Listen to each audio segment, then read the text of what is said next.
Hello, my name's Graham Vincent. I'm a violin maker and a musician, and for many years I'm obsessed by sailing. Basically, anyway, this year I kind of reached the ripe old age of 60, and I one of my mates basically got himself a boat, or was in the process of getting a boat, and I had too much to drink and I was on eBay and I accidentally bought a yacht.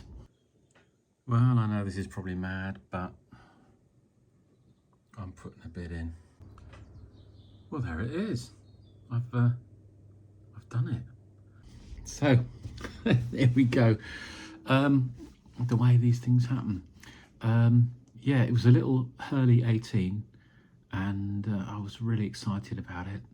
Went down to see it in Cornwall and got all these sort of plans together about what I was going to do to it and so on. But at the back of my mind, I mean, the Hurley's a fantastic boat.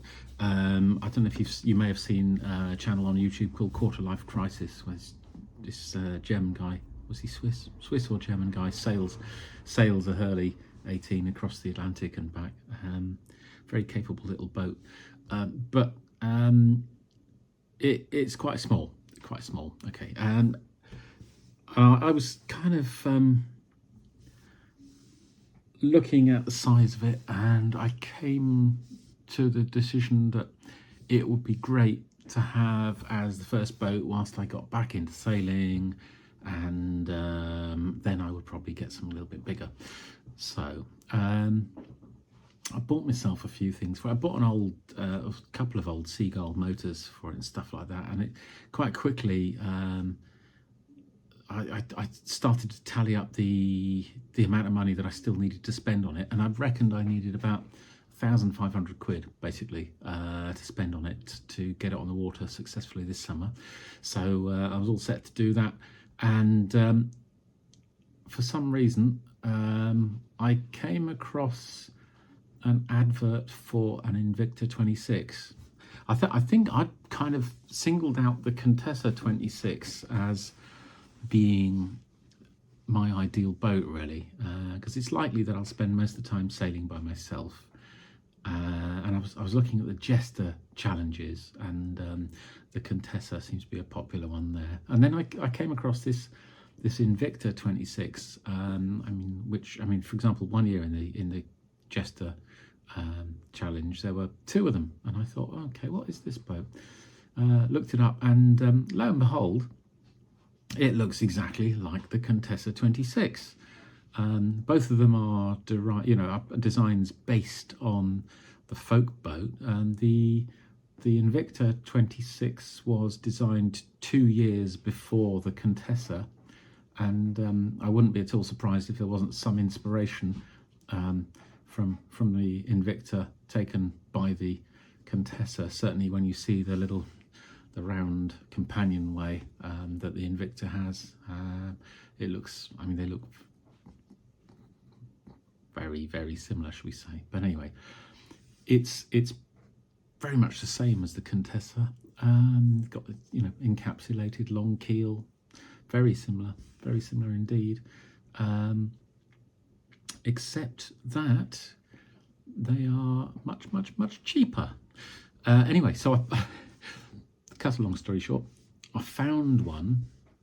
Can't remember how I came across it, but I came across this boat, and it was 1,500 quid, which is what I needed to spend to get the Hurley on the water. But this one was already on the water, and it already had a very new Yanmar inboard diesel, and it had most of the stuff that I was planning to do to get the Hurley on the water done, except it had one advantage in that it was 26 foot long rather than 18 foot long, and if I spent all the money on the Hurley, it would still only be 18 foot. So anyway, foolishly, for the second time, I bought a boat without consulting my wife, which is something we have come to terms with. Yeah, and I sold the first boat, the Hurley, dear little Custard, for £1 to someone who was absolutely delighted to have it. I went up to the Medway River to have a look at my boat. Well, there she blows. There's the anchoress. First time I've actually seen it in the flesh, and it was bloody marvellous. Really nice. The chap who'd sold it to me he was an engineer, and he'd been very diligent in the work that he'd done on it. I mean, everything that he'd done was great, and he was very honest about what he had done and what he hadn't done. So all the, I mean, it was lovely and clean. The engine had been completely serviced. The fuel tank had been cleaned out and refilled with some of the stuff you put in to kill the diesel bug. Yeah, it was just great, basically. Spent a couple of days with my mate there. We moved it to the Chatham Marina. I slept on it, and we did a bit of fettling and so on. I then took it by myself down to the Swale, and was it Queenborough, isn't it? Queenborough Marina. Put it on a mooring on the Swale. The next day I took it down. No, it was I was there for 2 nights.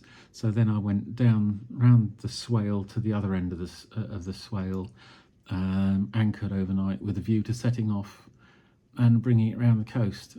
This was October. The days are pretty short.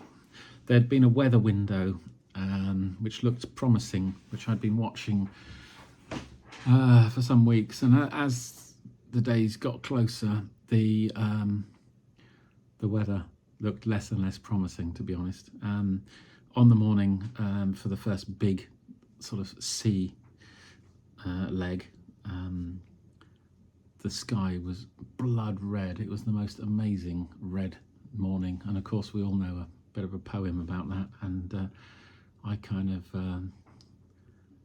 listened to the weather forecast, and it actually sort of forecast 6 or 7, and I was looking at the weather for the next week after that, and the small little gap in the weather window had basically completely shut, coupled with the really short days that getting shorter that time of the year means that the sort of distances you can do without traveling in the dark sort of reduce, and I kind of thought, let's be sensible. I'm not sufficiently experienced at this point to be undertaking this in bad weather and in the dark. So basically I took it back to the western end of the Swale and put it on a swinging mooring at Queenborough Marina. I'm going to be popping up and seeing it. I've got to pop up and winterize the motor actually in the next couple of weeks. Fabulous little boat. Really looking forward to getting it round to the south of England, south coast. Probably it's going to be May, I suspect. April, more likely May.